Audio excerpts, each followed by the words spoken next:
Bonjour à toutes et à tous, on se retrouve aujourd'hui pour parler d'un PC qui va bientôt être lancé par MSI et c'est de nouveau un Ultrabook axé gaming. Comme j'ai pu vous le présenter la dernière fois, je vous ai présenté le Lenovo Legion 7i Slim. Là, on est sur une version qui est le MSI Slice 15M Slim, en guillemets, parce que c'est un PC qui est lui aussi ultra portable et gamer. Et dans cette vidéo, vous allez voir qu'il n'a rien à envier au Lenovo et peut-être a-t-il quelques avantages par rapport à celui-ci. Donc aujourd'hui, on en parle ensemble. C'est parti. On va tout d'abord commencer par l'aspect esthétique de cet ordinateur. Donc déjà, sur ce PC, on est sur un châssis aluminium qui sera proposé en deux couleurs, en gris et en blanc. Le grey carbone et le blanc pure white.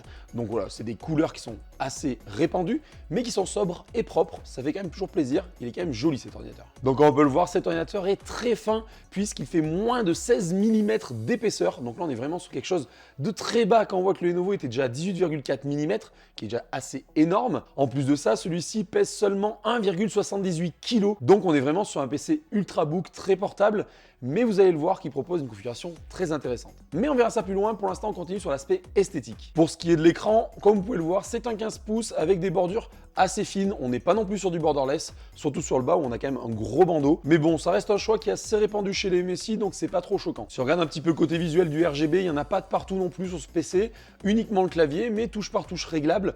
Enfin bref, un PC qui passe partout, un PC qui fait pas forcément gamer, mais qui embarque du lourd, et on va passer directement à ce qui se passe à l'intérieur. La config embarquée dans cet ordinateur est assez fat, tout simplement. On commence direct par les dernières générations de processeurs 11e génération, le i7 1187 G7 de chez Intel, qui est la dernière génération de Tiger Lake qui a été créée par Intel. En plus de ça, cette génération sur le papier allait donner pour une puissance qui est 1,5 fois plus puissante que l'ancienne génération. Donc on est vraiment sur des belles promesses. À voir si elle les tient dans le temps, ça c'est encore autre chose. Mais en tous les cas, c'est ce qu'il y a à l'intérieur. Écran 15 pouces Full HD comme je vous l'ai dit, dalle IPS qui est cadencée de 144 Hz jusqu'à 240 Hz. Donc on est quand même sur une plage très intéressante pour du gaming. On retrouve en entrée de gamme, et encore, je mets entre guillemets l'entrée de gamme parce qu'on est quand même sur une 1660 Ti Max-Q et on pourra aller jusqu'à une 2060 Max-Q sur ces PC. Qu'on est donc sur des cartes graphiques très intéressantes qui ont de la puissance, couplé à un processeur qui envoie, ça promet quand même de belles choses.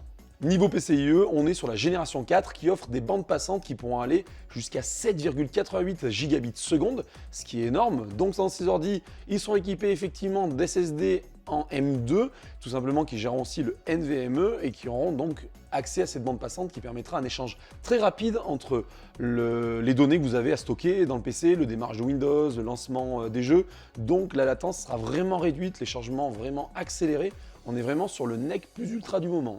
Le PC embarque aussi une webcam en 720p Full HD, 60 Hz, rien de fou, on n'est même pas sur du 1080. Donc pour du stream, ça sera un petit peu limite à mon sens, mais ça peut faire l'affaire, on est d'accord. Et on termine par le système de refroidissement à l'intérieur de cet ordinateur qui est très important, le Cooler Boost 5 qui permet d'avoir tout simplement deux ventilateurs qui vont chacun gérer et d'un côté le processeur et de l'autre la carte graphique pour les refroidir. On pourra aller jusqu'à 6 caléoducs avec une épaisseur de caléoduc qui est de 0,1 mm.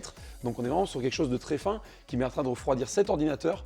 Maintenant, comme toujours, j'attends de voir un petit peu les tests parce qu'on est quand même sur une config assez haute, à voir niveau sonore si c'est pas trop désagréable, si en pleine puissance, on va dire c'est acceptable en société. Maintenant, ben voilà, il n'y a plus qu'à tester. Encore une fois, MSI, si vous m'entendez, n'hésitez pas à m'envoyer un PC. Je testerai avec grand plaisir, j'en ferai un retour à tous mes abonnés et à toutes les personnes qui voudront le voir. Et on termine par le Wi-Fi 6 et le Bluetooth 5 qui permettront tout simplement de venir brancher les connectiques externes sans fil, donc que ce soit la connexion Internet ou après les casques, les souris, etc. Tout géré par Bluetooth.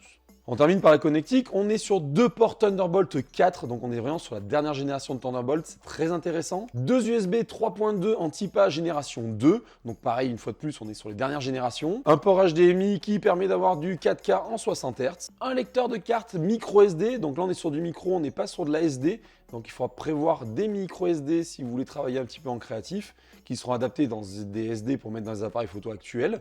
Mais en tous les cas, il y a le mérite d'avoir la présence d'un port micro SD. Puis on termine par un port jack en combo entrée-sortie. Voilà, quoi dire de plus sur cet ordinateur, si ce n'est qu'il promet quand même de belles choses. Maintenant, il faut voir si ce qui est écrit sur le papier se reflète en réalité.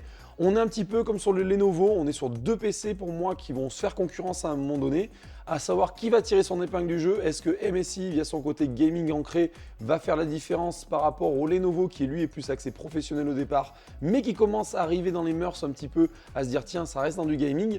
Voilà, pour moi actuellement sur ces deux PC que je vous ai présentés en moins de 5 jours, on est quand même sur le MSI qui est peut-être légèrement au-dessus, via tout simplement le 11e gène en processeur. Maintenant, est-ce qu'il va arriver à faire la différence? Est-ce qu'il va pas trop chauffer? Est-ce qu'il va pas être limité? Ça, seul l'avenir nous le dira. Aujourd'hui, j'en sais pas plus, mais en tous les cas, ce PC est propre. Il a une belle config. Pourquoi pas? Encore une fois, il faut voir ce que ça donne. Et je le répète pour la 3e fois de la vidéo. Il faut voir ce que ça donne pour la 4e fois de la vidéo. Bon, j'arrête là. Merci à toutes et à tous d'avoir suivi cette vidéo. Si elle vous a plu, comme d'habitude, le pouce vers le haut, c'est vraiment sympa. Vous abonnez pour plus louper aucune des vidéos. Et puis, quoi vous dire de plus, si ce n'est prenez soin de vous et de vos proches. On ne lâchera pas là-dessus. Je vous dis à très bientôt pour une nouvelle vidéo. A ciao, bye bye.